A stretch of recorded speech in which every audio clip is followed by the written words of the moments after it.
Okay, hello everyone. Let's see, I think I've got some adjusting to do here. This should be okay now. I do believe we have audio. I should warn everyone, I've got a cat here and a dog who like to play, so there might be some rambunctiousness while I deliver this message, but hopefully it won't be too bad. Um, Greetings from rainy downtown Murfreesboro. I've just returned from my um, Easter Sunday services online, and you can tell that I'm tired for those. Um, I've reached out to some of you via D2L email, just a note of encouragement, so please be attentive for that a message, and please email me if you have any questions. Right now, I should begin by reminding you all of some key dates. Your second exam essay is due on April 24th. Your second thematic essay is due on what is now the last day of class, or what has always been the last day of scheduled day of class, April 29th. I've got some ideas about the final exam. I'm considering making it optional. I'll have more to say about this, and I'll put an update on the course homepage that explains it. Hopefully, it'll get out to everybody and uh, in an acceptable within an acceptable time frame, and everyone will get the message.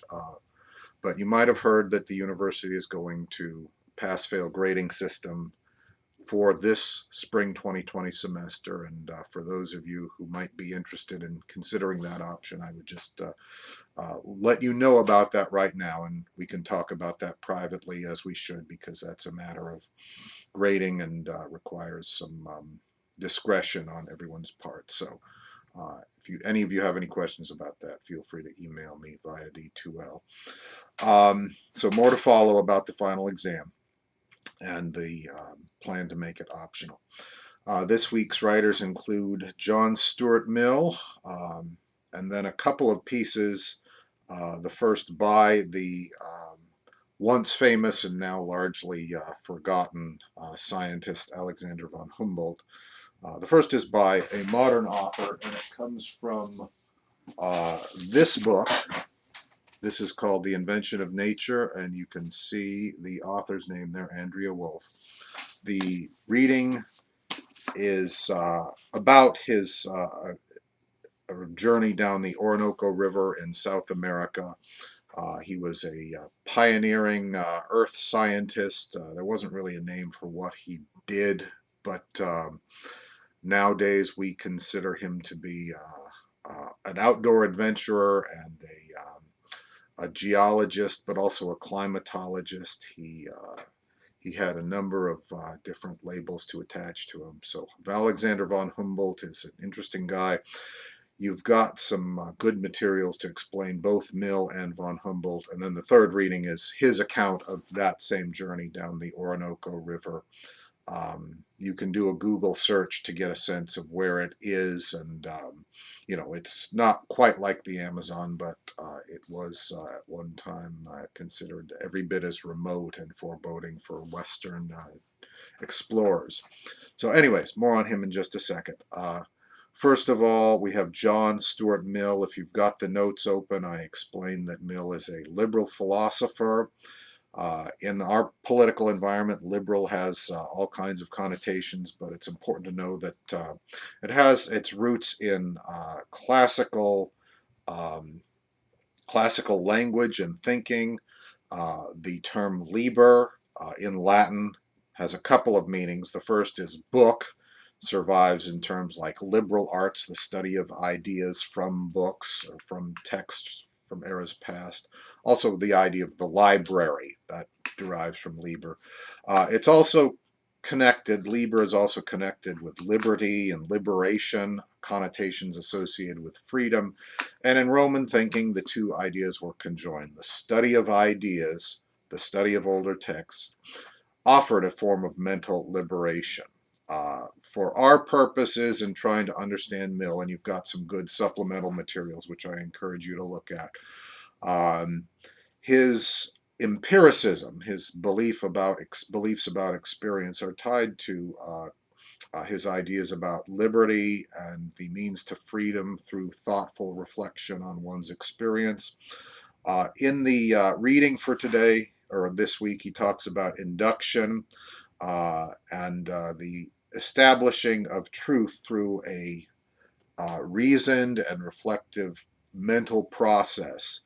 The most important section is probably the account of Kepler's arriving at the certainty of elliptical motion through a process of induction to realize that as a fact, and the process of Kepler's seeing that fact was determined by a process of induction. Kepler was able to conceive of elliptical motion uh, with a mind that was properly conditioned or liberated for that purpose. That's what Mill is getting at in that reading. So hopefully that example provides a tangible explanation for how that process works. Now we move on to Alexander von Humboldt. Again, Andrea Wolfe's account about von Humboldt's expedition is probably going to be much clearer than von Humboldt's translated account itself, but there's a couple of ideas.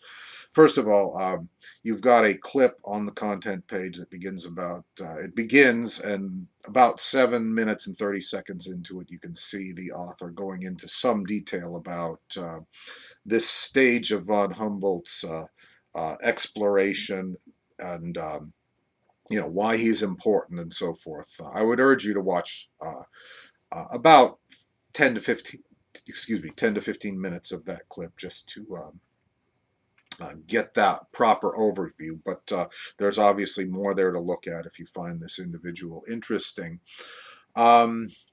He also gives us an important concept, which is the Naturgemalt. It's a German word and basically means nature story or nature account. And there's some examples of Naturgemalt that come from von Humboldt and elsewhere. And it's an idea that exists in modern concepts like geographical maps and weather maps and examples of ocean currents and models of ocean currents and anything that attempts to account for larger patterns or trends in weather or in geology or in any sort of earth science context. So that's the Naturgemalt, and Andrea Wolfe explains it in some detail. If you look at von Humboldt's account, it's evident here that in addition to recording what he's seeing, he's also making connections. He describes the mouth of the Orinoco and compares it to the mouth of the Nile, half a world away over in Egypt. And he talks about native customs, how the natives in the Orinoco that he discovers, their customs align with groups, in other parts of the world. So please review the little section on the notes, and please look at the materials on the content page. And I think you'll find that von Humboldt is a really interesting figure, and I do regret not being able to teach him in person because his readings always always create interest in students, and they bring up new ideas and interesting contexts. So anyway, those are the materials for this week. Hope you enjoy them. I hope you are making do and continuing your effort to make it through the semester successfully. So please email me if you have any questions, and otherwise have a good week. Hopefully our practices in social distancing are beginning to approach an ending phase sometime soon. So anyways, take care and have a good week.